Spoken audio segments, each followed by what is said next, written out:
Bali mga sir, ito si sir. Yan. Galing imo sir no? Galing. Pulis ba sir? Yan, pulis si sir.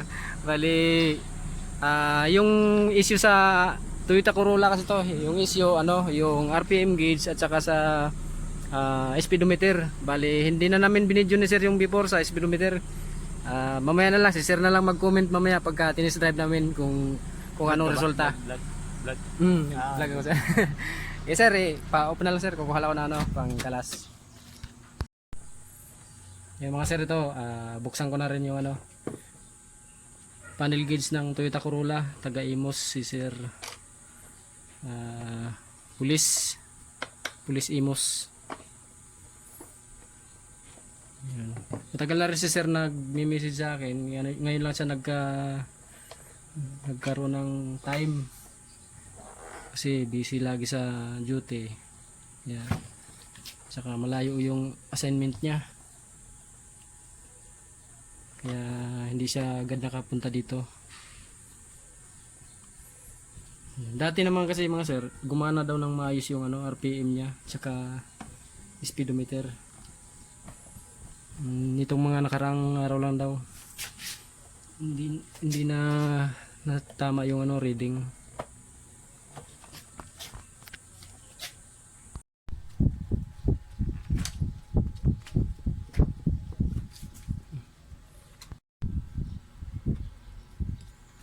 Unahin natin mga sir yung ano, RPM gauge.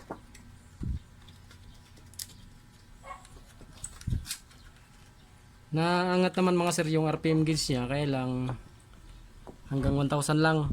Kahit bombahan na sir yung ano, accelerator, hanggang 1000 lang talaga siya. Yung speedometer naman hanggang 20 lang naangat daw.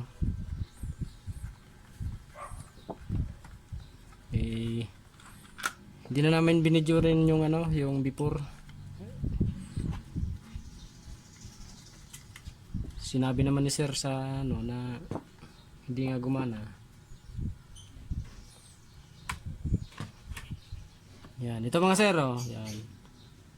Parehas din sa ginawa ko kanina, sunog din yung kapasitor, ayan, dalawa. Papalitan ko muna ito mga sir bago yung ano, speedometer. Ito sa RPM to.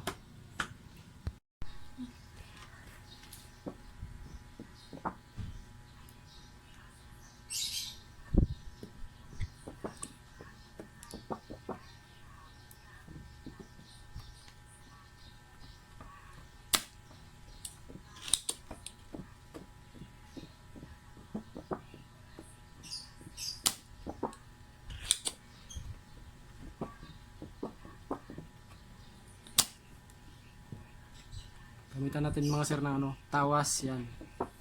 Hindi mawawala yung tawas para effective.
Bago na mga sir yung ano, yung sa kapasitor.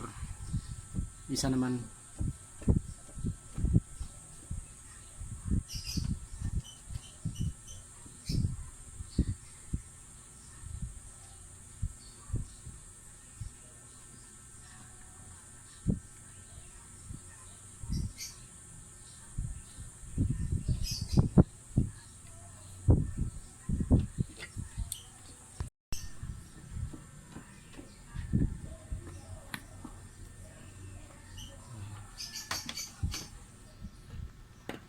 Yung mga sir, sunog na sunog talaga yung kapasitor.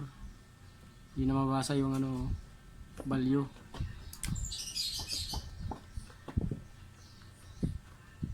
Palitan natin ng bago.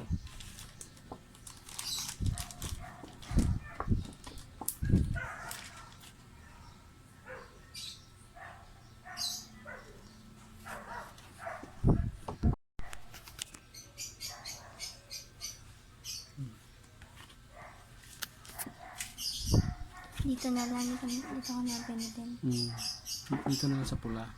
Andiyan ka mo pinitin. So, Okay.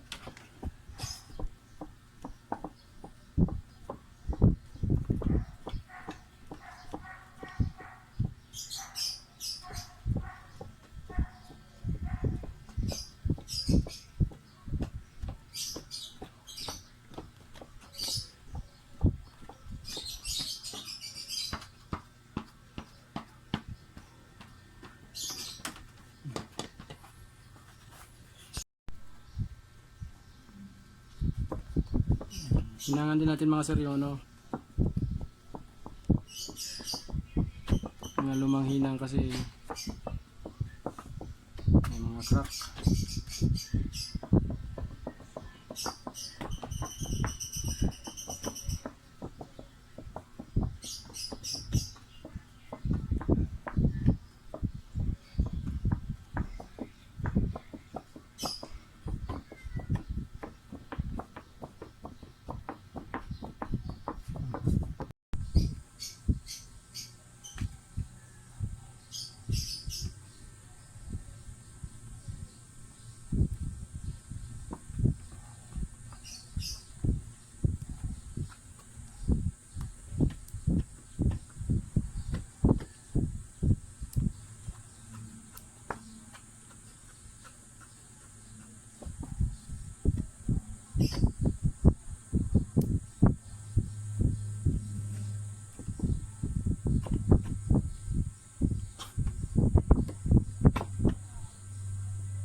Ko na ng panibago, yan. Tapos bago na rin yung ano, dalawang kapasitor sa RPM gauge. Yung speedometer gauge naman mga sir yung gagawin ko.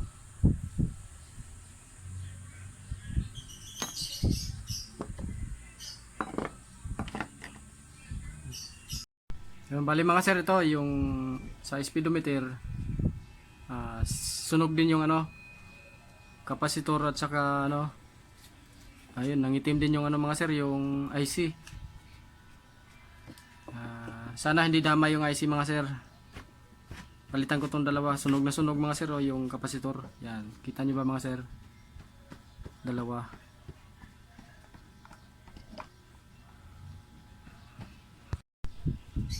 Hindi na mabasa mga sir yung ano, sunog na sunog.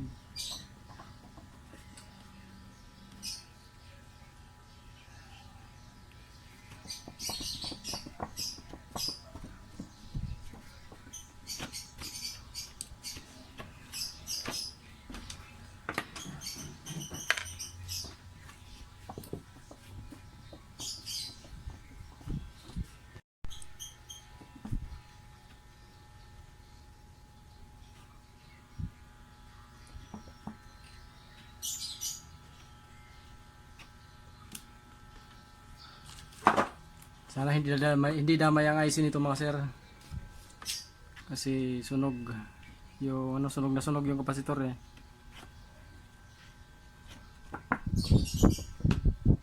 Sana hindi nag-short yung IC.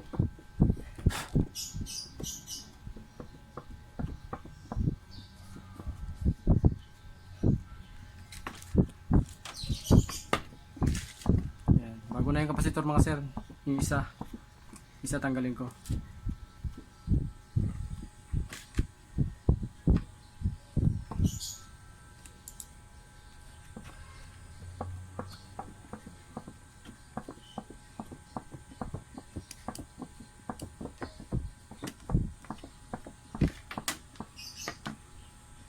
Ayan, sunog na sunog din mga sir oh.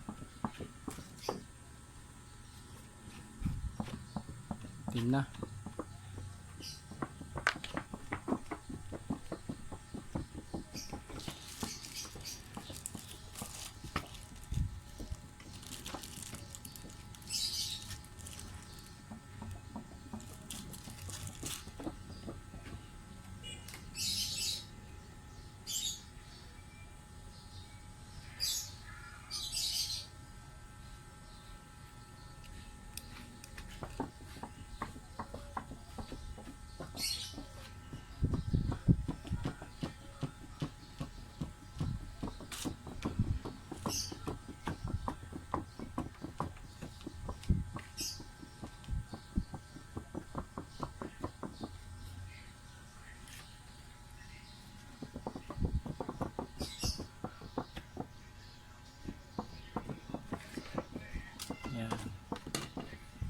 Ayan mga sir, nakabit ko na pareho, bago na. Parehong kapasitor. Ngayon, hihinangan ko rin ulit mga sir yung mga yan. Kasi para yung mga maliliit na crack mag-connect ulit. Ganito na lagay ko na yung ano, yung kapasitor sa speedometer. Ayan, nahinangan ko na rin yung mga connection niya. Ayan. May mga crack na hinangan ko na. Yan.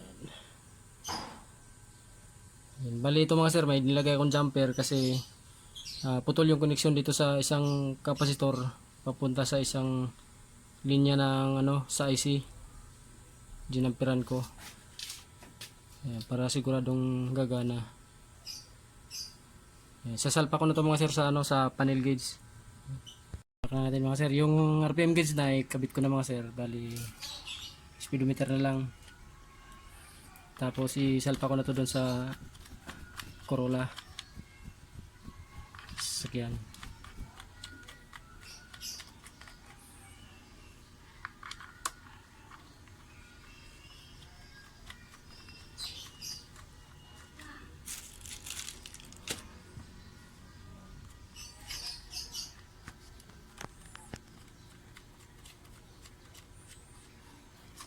Sa speedometer nga pala mga sir, pagka nasunog ang IC, yan. Pwede naman palitan ang IC mga sir, kaya lang pahirapan maghanap. Wala kasi sa ano sa electronic sheet na tindahan. Okay na. Yan mga sir, bali ito bali gumana na yung ano yung RPM gauge ng Toyota Corolla ni sir.